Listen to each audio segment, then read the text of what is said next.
Awal film kita akan diperkenalkan dengan dua tokoh bernama Gio atau nama lengkapnya Sargio, dan juga Min yang nama aslinya adalah Tuki Min. Mereka berdua nampak berjalan tergesa mendatangi perusahaan terkenal yang mengorbitkan model-model cantik dan seksi di kabupaten itu.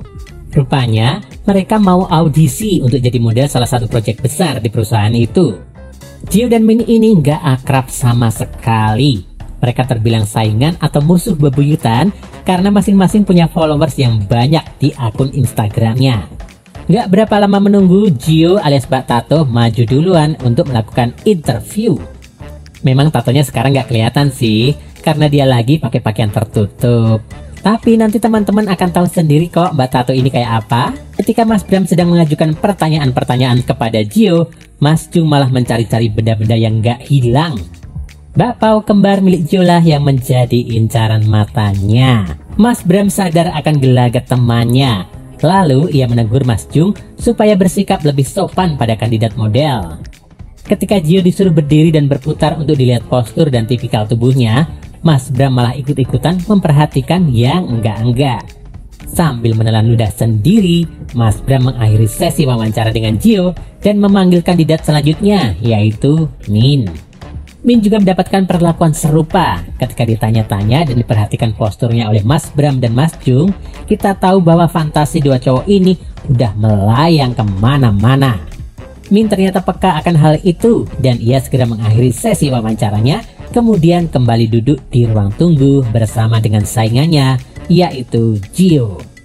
Mereka berdua menunggu keputusan dari Mas Jung dan Mas Bram, dan gak lama kemudian Mas Bram mengatakan bahwa mereka lolos seleksi dan menuju tahap tes foto. Tes foto ini mengharuskan Gio dan Min untuk menginap di kantor. Malam harinya, Mas Jung dan Mas Bram memberikan tutor privat pada masing-masing calon model. Mas Bram menuju kamar Gio dan melakukan sesi sharing dan curhat bersama dengan Gio. Nah, ketika Gio diajari gerakan model untuk persiapan tes besok, mereka berdua kebablasan dan akhirnya melakukan cocok tanam dan perkejutan duniawi di situ juga. Di kamar lain, Mas Jung yang melakukan sesi sharing dengan Min, ya tanpa basa-basi lagi, setelah mumet dengan teori-teori dan arahan, mereka berdua langsung kolaborasi ruda dan serabi lempit. Keesokan paginya, Mas Jung dan Mas Bram melakukan diskusi dan evaluasi terhadap performa Min dan Gio. Mereka berdua berdebat dan menyusun rencana terbaik. Siapa dari Min dan Gio yang akan dipilih menjadi model utama perusahaan mereka.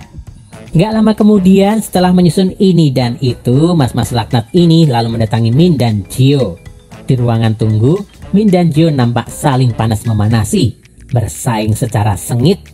Dan setelah dipisahkan, mas-mas laknat tadi menjelaskan bahwa hasil tes kemarin gak cukup, sehingga harus diuji lagi.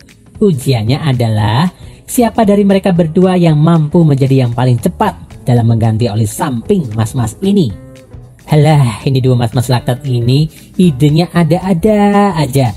Segala pakai ujian-ujian. Bilang aja, emang mereka itu adalah serabi lempit mania, ya kan? Min dan Gio sebenarnya merasa curiga. Tapi demi keterima jadi model, akhirnya tes aneh itu dilakukan juga. Dan nampak Mas Bram dan Mas Jung diganti oli rudalnya di atas meja. Dari tes itu nampak Min kalah dengan Gio. Mbak Tato ternyata memenangkan ujian itu barangkali karena memang memiliki pengalaman bertahun-tahun ya dalam bidang ganti oli rudal Korea. Singkat cerita, Min yang kesal karena kalah dengan Gio, malam harinya dia meminta bantuan pada Mas Jung. Bagaimana supaya keputusan Mas Bram selaku staf bisa diganti. Benar sudah, malam itu juga Min mendapat ide menuju kamar Mas Bram dan langsung mapan di kasur ketika Mas Bram selesai mandi. Tanpa basa-basi, aksi cocok tanam pun terjadi. Kesempatan itu digunakan dengan baik oleh Mas Jung.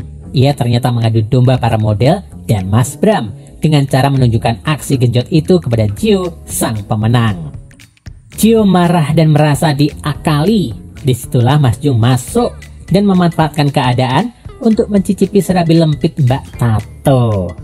Akhirnya mereka berdua melakukan pergenjotan duniawi. Keesokan paginya, setelah proses berpikir yang rumit dan panjang, kedua mas-mas laknat yang berperan sebagai staf itu lalu memanggil Min dan Gio untuk pengumuman akhir. Ketika hendak menyampaikan hasil tes dan keputusan perusahaan, datang seorang cewek cantik dan seksi lainnya dari balik pintu. Dia adalah Yuri. Yuri menanyakan pada mas-mas laknat itu apakah masih bisa tes karena dia baru sampai dari kabupaten gunung sebelah. Dengan kompak, mas-mas laknat mengatakan bahwa Yuri masih bisa tes untuk pencarian model itu.